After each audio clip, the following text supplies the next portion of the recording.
Good morning. Welcome to episode 131 of Tea, Coffee, and Torah. We are still in our series on the statutes of the law. And the particular statute that we are investigating today is continuing in our second treatment of Shavuot and our eighth in the series on the statutes of the law, or the statutes of life. This is a very complicated study, and we're going to be getting into astronomy simply because to understand Shavuot and why there's so many controversies in reckoning it, it requires a little bit of biblical history outside the Torah, as well as it also requires getting into some nitty gritty with how astronomy works. So that's what we're going to be doing this morning. I am going to say right off the bat that a lot of the information that I'm presenting today is very challenging. It's challenging for me. I'm still wrestling with it. I can't say that I 100% agree with it. All I can do is say, okay, here are the issues. Here is what scripture states. Here's what we know, and see what scenarios fit into that. Now, as to the reality, can those scenarios actually work in a physical world? Well, I'm going to tell you right off the bat that they couldn't, because unless, let me give you this caveat, unless there is some divine manipulation of quantum mechanics or some divine manipulation of how the laws of physics work for a very short period of time. And we'll be getting it. I'm not going to get it real heavy in that. We're going to touch on it, but we are going to have to talk about a little bit about astronomy simply because it's very germane to our discussion today. Now, in the last episode, we examined 6 key controversies, and we dealt with 4 of them last time. So let me just recap these real quick. Number 1, does Shavuot originally celebrate the giving of the Torah as the Jewish tradition holds? And we found that that question was intricately tied to Israel's journey from the 15th of Aviv out of Egypt to Mount Sinai. Does that coincide? And we did find in our previous episode that, yes, there is a lot of evidence to support when we use a 20-day, like a set 29-day month. In other words, when every single month has 29 24-hour period days, we find that the Shavuot calendar works precisely. The issue that we have modernly, which we're going to be getting in today, is that the modern lunar cycle exceeds 24-hour days by 12 hours and about 45 minutes, somewhere in that game, and we're in that gauge. And we're going to see how biblical history actually gives us the answers for that 12 hours and 45 minutes. And this is where the huge controversy comes in. You know, it's that, does God perform miracles? Can he manipulate, our heavenly bodies? Can he, manipulate Earth's rotation? Can he do all these things? And if he does, what are the consequences? So that's going to play into it. But we did find great cogency between Israel leaving Egypt and Shavuot occurring 50 days later. We also asked our third question, what do we do to celebrate Shavuot? Well, I proposed that, we can't offer sacrifices, but we could offer the 2 loaves of bread for Shavuot, which I did last Sunday, simply because Shavuot, at least from my understanding, will always be the day after a Sabbath, a weekly Sabbath, which will always modernly put it on a Sunday. And I did post photos of the 2 loaves of bread that I made for Shavuot. It was a learning experience. It was the first year I did this. So I'm going to modify it next year. I'm going to play with it.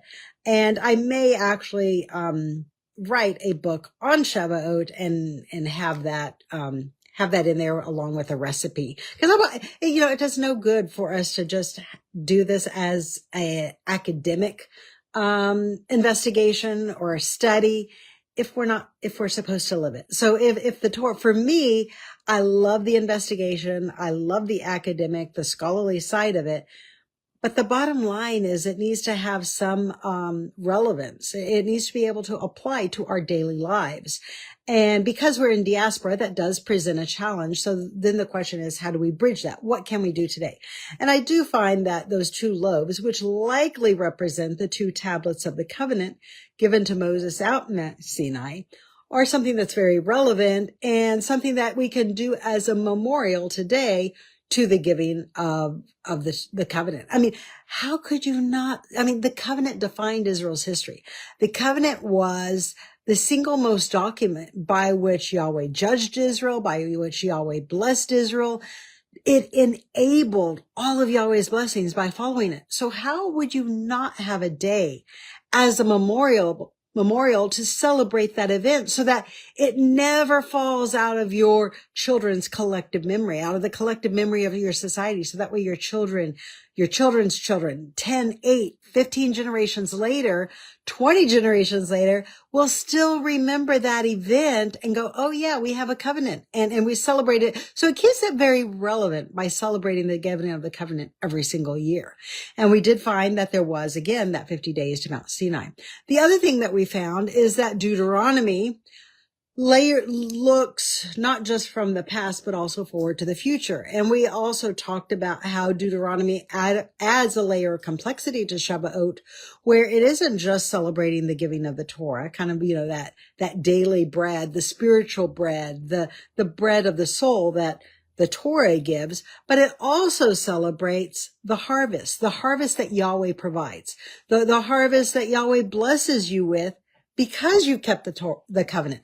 Remember, the covenant enabled Israel's blessings. When Yahweh says to Abraham, leave the house of your fathers, walk in my ways. He says, I know that Abraham will do in Genesis 18. I know that Abraham will follow my statutes, my judgment, my charge, my law, that I may bless him. So that blessing is contingent on doing the things that bring the blessing. In other words, the way of life creates its own natural consequences, its own blessings. So it's very much a very natural law is what we see throughout the teachings of the written Tanakh. And when you do that, you're going to have bountiful harvests. So Shavuot would have occurred right after the harvest season. And Israel would have brought their barley. They would have brought whatever calves, goats, they would have brought all of that during the 6 years, they would have brought it to their local Levites. And then every 7th year, if they were close by, they would have brought it into, the temple in Jerusalem or the tabernacle at Jerusalem turned it for a tithe. But then during those 6 years, they would have brought it to the 4, and there were 4 Levitical districts in every single tribe, and that's where they would have brought it. And again, if they were too far away, they would have converted it to money, and then they would have brought that money to support the priests in Jerusalem. So there were lots of different ways. I mean, it isn't like, this was a law that was authoritarian and didn't account for the realities of day-to-day living and the realities of travel, the constraints that people have in their daily lives. We find that the Torah very much accounts for all of that. So Deuteronomy does layer that layer of complexity where, okay, we have originally celebrating the giving of the Torah, and now we have celebrating the bountiful harvest that really comes from obeying the Torah that Yahweh revealed to us, as well as bringing in the tithes on Shavuot. And it, again, is only a one-day event. You would have had 2 loaves of bread that the priest would have waved in the tabernacle, and then you would have returned to your home. Now, this is where our 5th and 6th issues are where we get into huge controversies. It's where we get into the weeds. And we really can't discuss Shavuot if we're looking at this as an investigation where we are accounting for every single fact biblically, unless we talk about post-wilderness history, because we're going to find that this does indeed influence it. It plays a very, very key role. So, number 5, I'm going to go with this caveat. If you do not consider the post-Torah prophetic books authentic or the post-Torah biblical record authentic, or you dismiss Israel's history, you dismiss miracles from being able to happen, you will overlook 2 key events that explain why today Shavuot is ambiguous. And then the 6, why did Shavuot become hidden? Why is it so difficult to calculate and understand? We're going to deal with that as well. So we did find all of our questions to the first part, as I mentioned before. But the thing that I found, and this is where we got to get to kind of the nitty gritty, when I worked with the Shavuot calendar, it only allowed for a specific 29-day month. So Israel would have left on the 15th of Aviv, and then they would have arrived at Mount Sinai 50 days later and I'm not sure, I don't actually have my document up. I don't know what day. Modernly, I think this coincides to June because they left in April. Let me see if I have that document open, or at least if I can find it easily. Let's see. Okay. That's not it. Okay. I'll come back to this later because I really don't want to spend time looking for it. But what you find is that it is that 50 days later. So then what we have, and I want to also give you a cogency. So in the earliest, and let's look at the ancient Near East, because I find that compared to biblical studies, allow us to forensically see our past. It gives us another control mechanism by which we can compare the biblical record, see where it agrees, see where it differentiates. So I want to spend a little bit of time on the Babylonian calendar that existed, say around 2000 BC, and it existed all the way to its fall to Assyria. And this is interesting because the Babylonian calendar had set months of 28 days. And they had a 7-day cycle, kind of, originally. And these were very set lunar Sabbaths in the Babylonian calendar. You had a Sabbath on the 7th, the 14th, 21st, and 28th day of the month. Then every single month had one extra day, so that then the cycle began again with the 7th, the 14th, the 21st, the 28th, plus one extra day. And these 7th, 14th, 21st, and 28th were called Shabbatu, which a lot of scholars do see as a cognate, in other words, a word in another language that has similar meaning, where it appears that, the 15th day of the month was, which would have been the full moon, was definitely a Sabbath. But the problem, that may have worked anciently where every month had 29 days. And this does give us some evidence that originally the calendar, even in Babylon, only had 29 days. So whether we look at the Exodus calendar, the Exodus Numbers calendar, or we look at the ancient Babylonian calendar, both of them support months having 29 days, where you had the 28th day and then that 29 day was added. And there was indeed originally, perhaps, I'm saying caveat with this, the caveat of perhaps, maybe there was a lunar Sabbath in Israel's ancient history.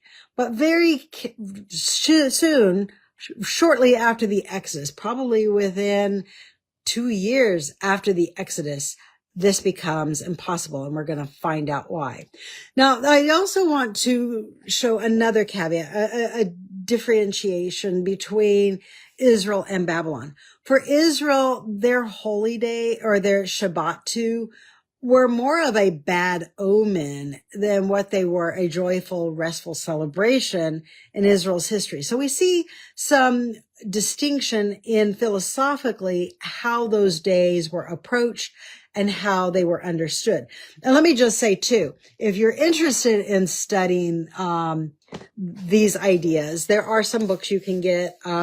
This one is Babylonian Monologies and the Semitic Calendar by S. Langdon. He gets into a lot of the holy day or a lot of the Shabbat cycles in Babylon. You also have, this one is always my go-to. And this is by Jan Wagoner. It's Origin and Transformation of the Israelite Festival Calendar. This is written by an atheist, and I do appreciate this book because he has no skin in the game. He is very, very unbiased. He is simply going by the evidence. And I will say that a lot of times I do prefer atheist scholars simply because they're not biased to one, they're not biased to a biblical interpretation. They're not biased to a Christian or a Jewish interpretation. They're simply going with the evidence. And then they're seeing where that evidence leads. So I do appreciate that. Another one is Studies in the Chronology of the Divided Monarchy. This gets into a little bit of the calendar, but not a lot. And then the last one that I'm just going to show you today, this one is Cultic Calendars of the Ancient Near East by Mark Cohen. All of these books, if you want to get into this further, go into the information that I am covering today. So that way, if you want to study it on your own. But, okay, the takeaway from this, the takeaway from Babylon is that Babylon originally had lunar Sabbaths. Their lunar Sabbaths were the 7th, 14th, 21st, and 28th of the month. And then every month had only one extra day. And guess what? At one point in time, a 29-day month actually coincided with a lunar month. At least that is what the evidence supports. Now, later in history, it would appear that they no longer coincided. So it was no longer like the 7th day of the month. It's like sometimes it would be the 7th, sometimes it would be the 8th, sometimes it would be the 14th, sometimes it would be the 15th. There was a law of averages because at some point in time, we have an extra 12 hours and 45 minutes added to a lunar cycle. And the way that the Babylonian, and then because Assyria inherited Babylon's calendar, and then the way that Assyria and later Neo-Babylonian kingdoms dealt with this is they would simply average it so that, okay, this month, the lunar cycle falls on the 8th day of the month, but then the next month it may fall on the 7th day of the month. One day it may be the 14th, the next month the 15th, one month the 21st, another month the 20th. So that's how it appears that they did it. They modified it to fit with changes to astronomy. So then the question becomes, why were there changes to astronomy? And this is where we get into the weeds and we get into some very controversial issues.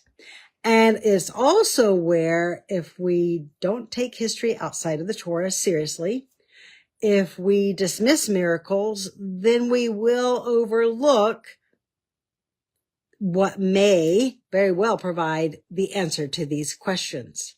So let's start with the book of Joshua. And this is the first layer of complexity to counting that makes Shavuot very, very difficult to count modernly and to reconcile it with the original Exodus calendar. When Israel, of course, left Egypt on the 15th of Aviv. So the count then begins on the 16th. But they did indeed leave a day earlier. But we read in Joshua 10 of an astronomical phenomenon. I know a lot of people want to explain this away as, oh, this was just simply a light refraction where some, maybe it hit a meteor that had, some sort of element in it that simply reflected the sun onto the earth and made it appear that a 24-hour day, a day of sunlight actually lasted for 24 hours of sunlight. The issue is the calendar actually may provide, our lunar cycle may provide some forensic evidence to the fact that this was an actual, real, physical astronomical event.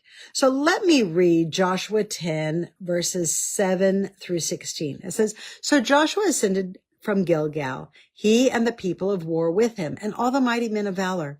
And Yahweh said to Joshua, Fear them not, for I have delivered them this day into your hand. There shall not be a man of them stand before you. Joshua therefore came suddenly against them. And he went up from Gilgal all night." And this is verse 10. "And Yahweh disconfronted them before Israel and slew them with a great slaughter at Gibeon and chased them all along the way up to Beth Horon and smote them from Azekah into Makkedah. And it came to pass as they fled from before Israel that they were going down to Beth Horon, that Yahweh cast down great stones from heaven upon them from Azekah, and they died. And they that were dead of them from the hailstones were more than the children of Israel slew with the sword." Okay, so let's stop here for a minute because this gives us some sort of huge evidence here. Great hailstones come from heaven. This could be, modernly, we have hail. Sometimes it's the size of baseballs. Sometimes it's the size of softballs. I remember in the early 90s in Texas, Fort Worth, Texas, there was some event and there were these huge, actually softball size hail that, it damaged cars, like went straight through windshields. The top of the cars actually had hole, like it even went through the metal on some of the tops of the cars. That could be one explanation. Another explanation could be some sort of volcanic activity where you have rocks being thrown out of a volcano. The other one could be some sort of seismic activity where there could be something new created that all of a sudden creates another phenomenon. So in other words, what we know from astronomy is that events on Earth are very much connected to the sun and the moon, the gravitational pull, the forces that are at play. I followed a lot of people over the last 15 years. Dutch Sense was one guy that I followed, but there's a lot of other people. And they will talk about the sun flares and how the sun flares produce earthquakes and how different frequencies and the solar flares, all of those, we tend to just focus on what we can see with our eyes and hear with our ears, but there is a lot going on behind the scenes and we have so much to learn. Look at the knowledge that has increased just in the past 100 years and what we've learned. Well, just think of what we're going to know another 100 years from now. When it comes to the body, scientists do not understand the neurological system. The neurological system controls so much more than what we realize. Same with probiotics and the gut. And I read where just like modernly they've discovered that the lymphatic system has more complexity and an entire system attached to it that we didn't even know before that we're just now discovering. So I'm just putting this before you because a lot of times our initial knee-jerk reaction to things in scripture is to just dismiss it as far-fetched. Oh, this is an ancient myth. This couldn't have happened. But sometimes those details give way, maybe something greater that's happening. So we're already beginning to see in this story in verse 10 that there's something going on, perhaps seismically with the earth that begins to occur as this day is concluding before we get into something that's coming. So let's go to verse 11. And it came to pass as they fled before Israel that okay, I hope I am still there. All of a sudden my internet went out. Hopefully we're still there. And Yahweh delivered up the Amorites before the children of Israel. And he said in the sight of all Israel, and this is Joshua saying this, sun, stand still upon Gibeon, and you, moon, in the valley of Ajalon. So what are we finding? We're finding two phenomena that Joshua is saying will take place. Now, he says, number one, the sun will stand still, and number two, that the moon will stand still. So he's naming two heavenly bodies. Now, because we know that the earth rotates in and out of the sun, we know that perhaps it's not the sun that's moving, but it is actually perhaps the earth's rotation that is slowing down.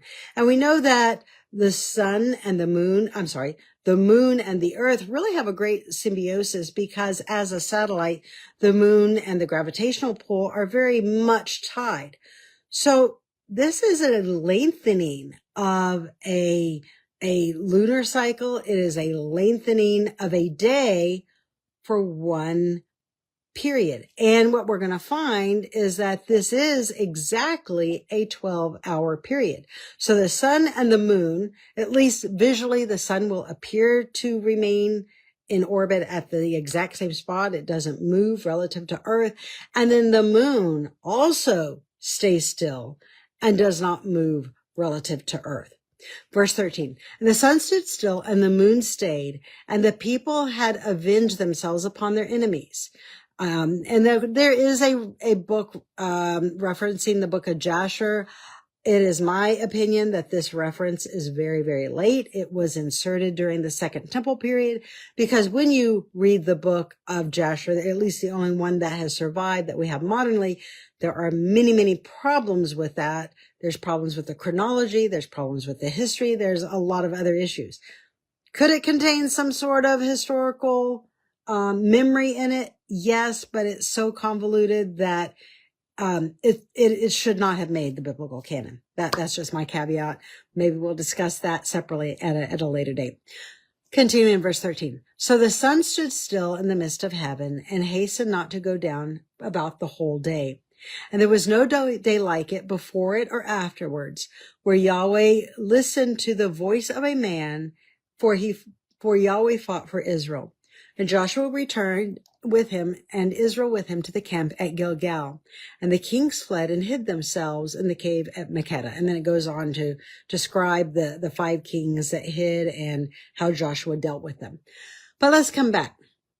It's very interesting that if the day is extended, and I'm going to give you the exact fraction here. If the day was extended by 0.53059 hours of a day, actually, let's just use the 0.5. We learned several things. Number one, this event would have happened at the spring equinox, because the spring equinox is exactly when the days have 12 hours. It would also have been a New Year's Day. One of the things that Israel does have in common with Babylon and Assyria is that they both share the spring equinox as the event that begins their new year.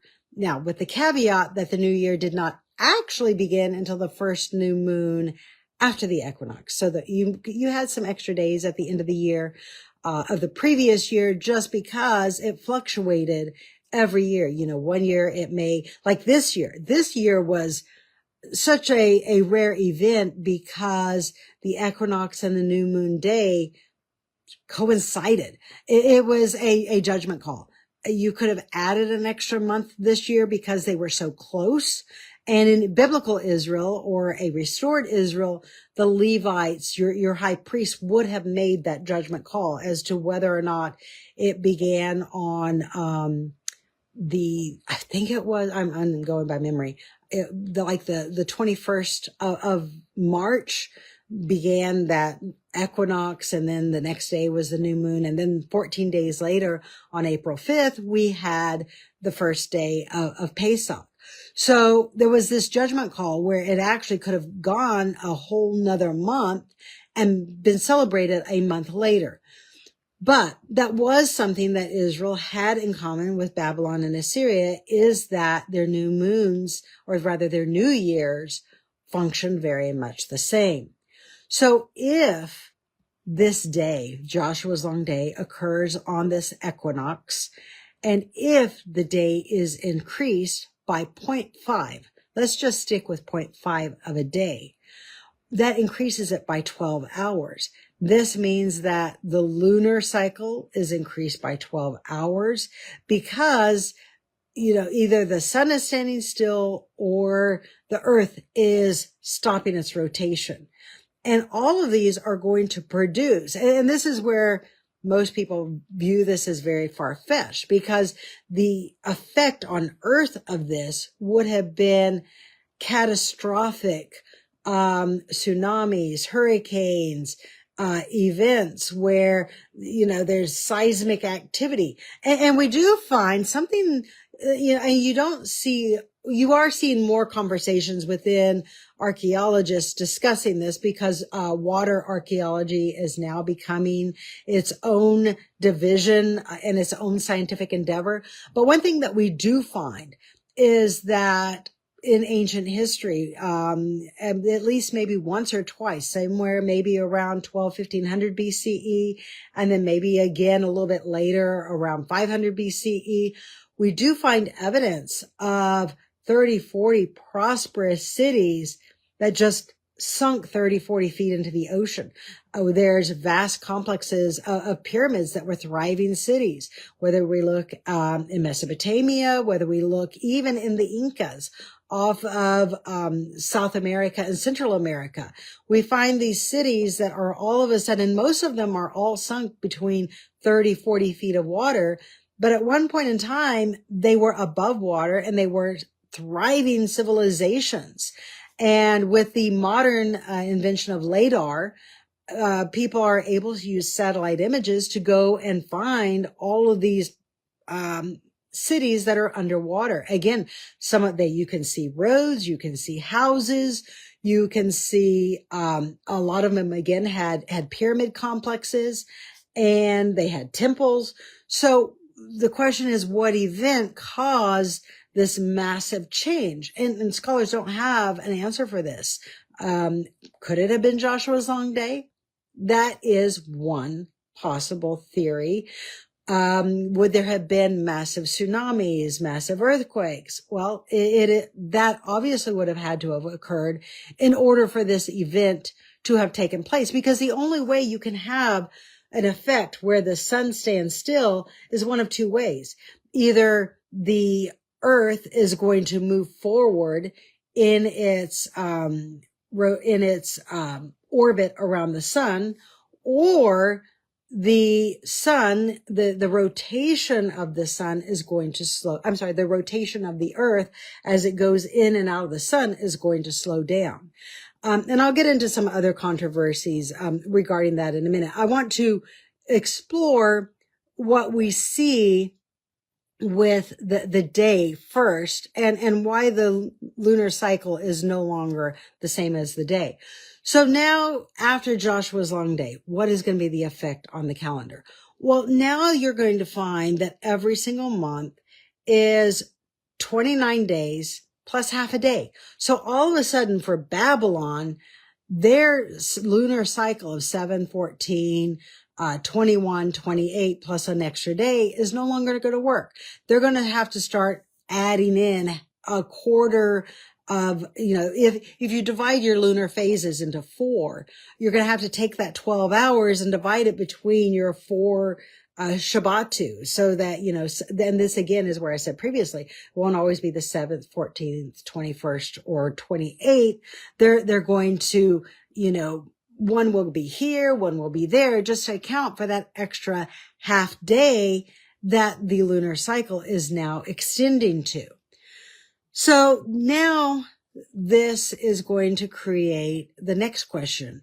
The actual lunar cycle has an addition point of time that we do not account for, because there is an additional 7.73416 of a day to a lunar cycle that is outside of a 24-hour day month, where they no longer coincide. So where did that extra 0.7, hold on, let me go get this. I scrolled again. Okay. Where did that extra set 0.73416 hours of a day, how was that added to the lunar calendar?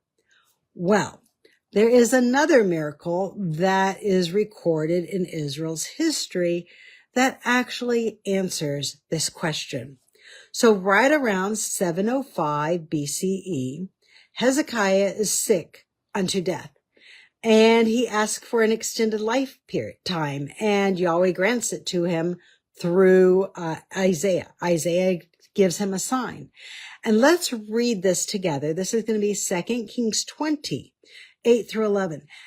And for me, this, it's one thing when numbers do not match exactly, but when numbers match almost exactly, it's hard for me to just dismiss it as something that did not happen, as something that could not have happened, or as something that is simply myth. And we'll be getting into that in just a minute. But let's read this. So 2 Kings 20, verse 8. And Hezekiah said to Isaiah, what is the sign that Yahweh will heal me, that I should go up into the house of Yahweh on the third day? And Isaiah said, this shall be the sign unto you, that Yahweh will do the thing that he has spoken. Shall the shadow on the sundial go back 10 degrees, or will it go forward 10 degrees? Now, let me have this caveat. The modern KJV translates this as a sundial, as though it's some sort of round thing with the little triangular. Go Google that. You can see the Greek style of a sundial was this triangular mechanism whereby you had the round dial, and the sun would either go forward or it would go backwards. That's how we conceive it today. But what Ahaz actually had were steps. They were steps with a shadow. And those steps are actually what recorded the going down of the sun, so that you knew time based on where that shadow, because remember, as the sun sets, the shadows are going to increase. So it's opposite of the sun going down and the length of the shadows increasing. And that's how you told time during the day. Another mechanism was water clocks, but those were a little bit later in history. So verse 10, and Hezekiah answered, is it a light thing for the shadow to go down 10 degrees? No, but let the shadow return or go backwards 10 degrees. And Isaiah the prophet cried to Yahweh and brought the shadow 10 degrees backwards, by which it had gone down on the dial of Ahaz. Now, we modernly assume that because the sundial went backwards, that it's like we were going back in time, or that the sun was actually going backwards, or the earth was rotating backwards. This is an assumption because we don't necessarily understand how astronomy works. Number one, it really matters whether this event occurred in the morning or the afternoon. If it occurred in the afternoon, the effect of it going back 10 degrees, you couldn't even see it. It would have been so, because of, remember, and we'll get into this in a minute, the earth is at an angle, and that angle increases the impact of what occurred. And if this event occurred in the morning, which it appears like it did, for the shadow to go back 10 degrees, the sun actually goes forward 10 degrees to make the shadow go back 10 degrees when it occurs in the morning. And guess what? The effect of 10 degrees on the sundial equals almost 0.734. it equals 10 degrees of a sundial going backwards equals 44 minutes of a day. And guess what? This is exactly what we find. It's off by about 2 minutes modernly, but it is exactly the difference between a 24-hour day, a 29 month of 24 hours, and our modern lunar month that has 29 days, 12 hours, and 44 minutes. So when we account for Joshua's long day and we account for Hezekiah's sundial, it answers the question of why a lunar month no longer fits within a 24-hour period. So forensically, we're seeing the forensic footprint of miracles that Yahweh has performed in history. Now, the question then becomes, how could this possibly have happened without tsunamis, earthquakes, without some other phenomenon? Well, at Joshua's long day, the 12 hours, we do indeed see seismic events. We see something that occurred seismically. We don't see that necessarily with Hezekiah. It doesn't mean it didn't happen, but we don't just necessarily have that evidence. So it could be that Yahweh used quantum mechanics. He manipulated things. I mean, if this was, 44 minutes, perhaps he did something that we don't understand to offset the effect of that on the earth. Again, miracles, Yahweh, if he created the earth, can't he do something to offset some of this so that the effect would not be catastrophic? So again, it is stuff that we don't understand. I certainly don't understand it, but forensically, we do see that this does impact the calendar. And this is why modernly Shavuot is so hard to calculate. Number one, there is no correlation between any Sabbath and any lunar cycle. So any cogency that the Sabbath may have originally had with the lunar cycle is completely broken, and the Sabbath operates independently. Then you also find that the counting for Shavuot, you're going to have to rely, at least after King Hezekiah, on the judgment call of your high priest. He's going to have to call some of these things, and he'll probably do what Babylon did, where he's going to use the averages of the month. He's going to use the averages of maybe several months to see exactly, when the new month begins, when the end of the month is, in order to calculate your holy days for the year, as well as for that count to Shavuot. Now, I presented with the documents I posted last week, and if you want to go to my feed and go find those documents, I'll post them again. I'll try to share the entire file so that way you can just go through the file. But all of those days still exhibit the fact that it supports a 50-day march to Mount Sinai, the giving of the covenant. And then once they're in the land, it begins to diverge so that you can't really celebrate the new moon as easily. You can't really celebrate some of these things that Israel did in their past because they no longer coincide.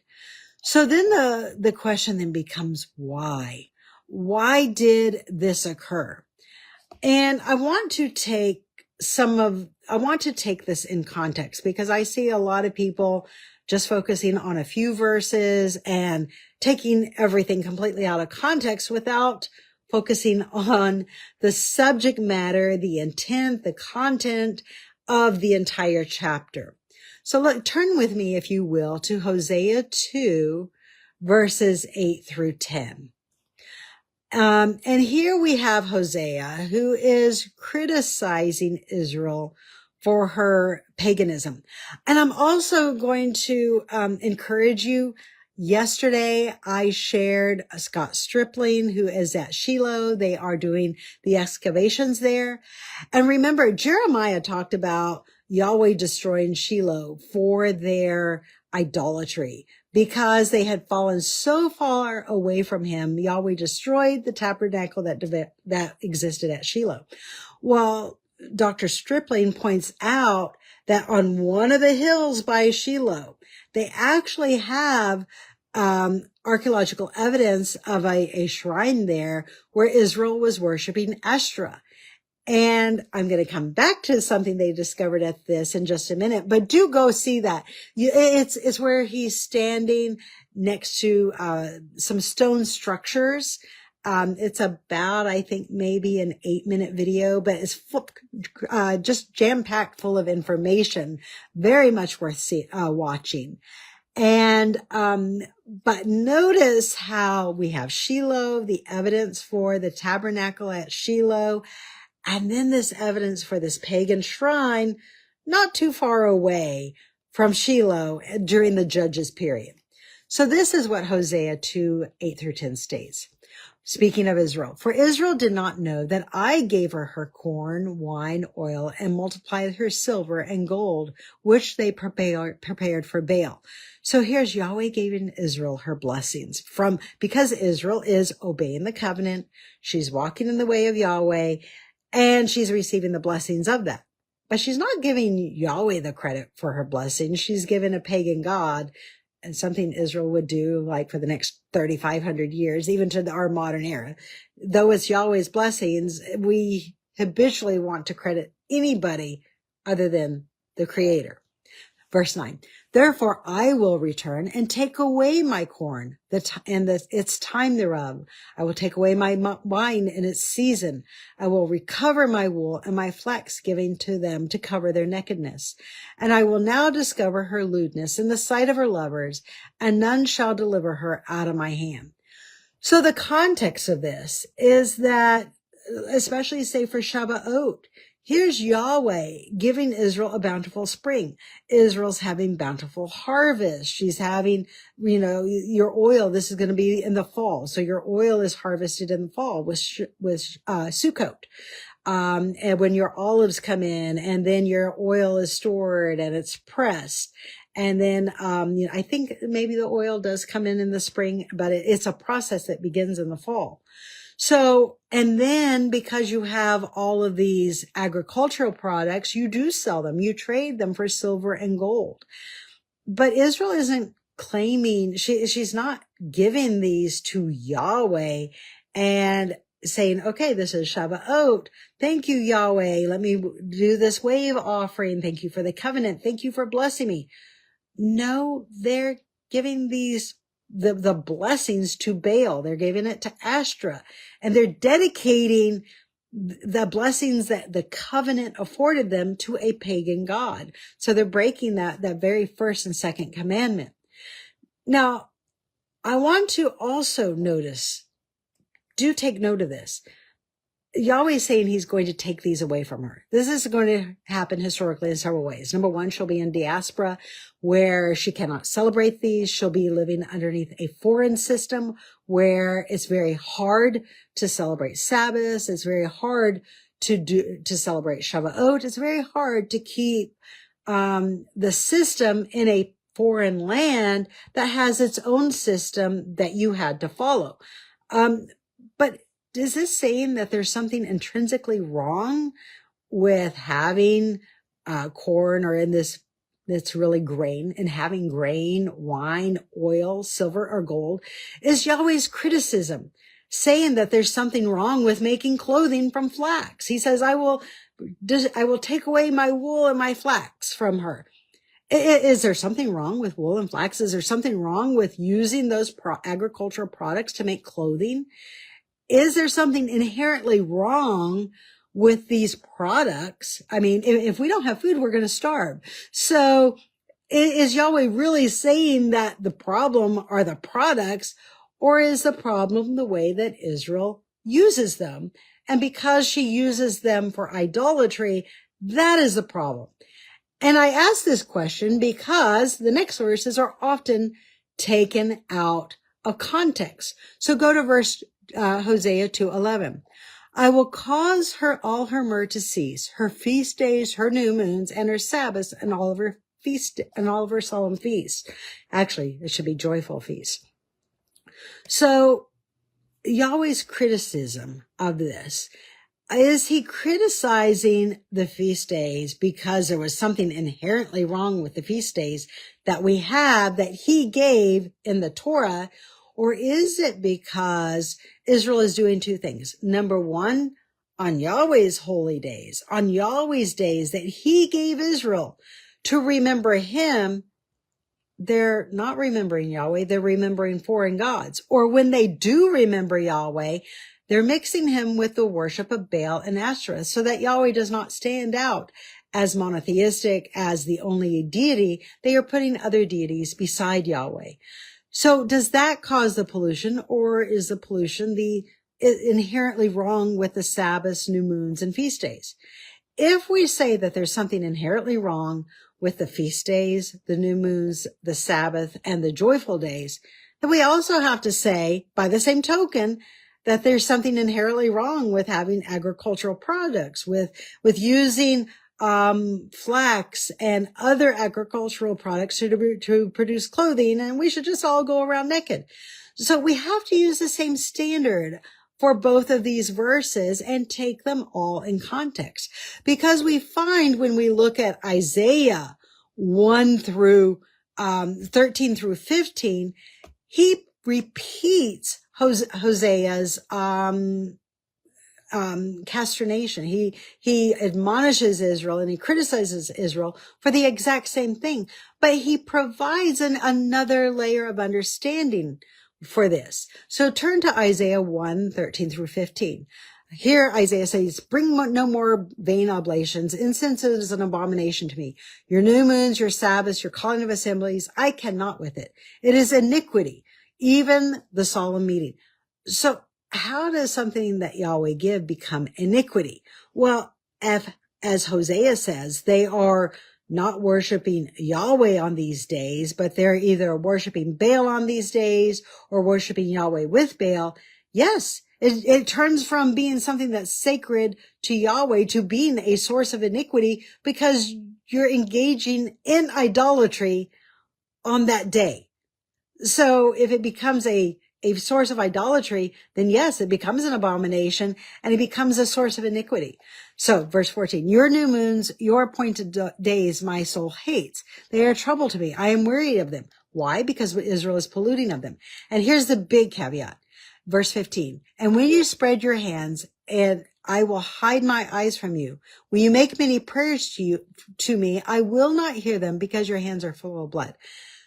Is there something inherently wrong with prayer? Should we not pray? Should we just forego prayer, not call out to Yahweh? Just prayer itself is an abomination. It's an evil act. Prayer is wicked. Really? Really prayer? If you're going to if you're going to hold that the holy days are an abomination, then you have to also hold that prayer is an abomination because they're in the exact same context, talking about the exact same thing. So if prayer is not an abomination, but notice Isaiah gives us the why. Because your hands are full of blood. If Israel is going around with injustice, they are using abuse of power.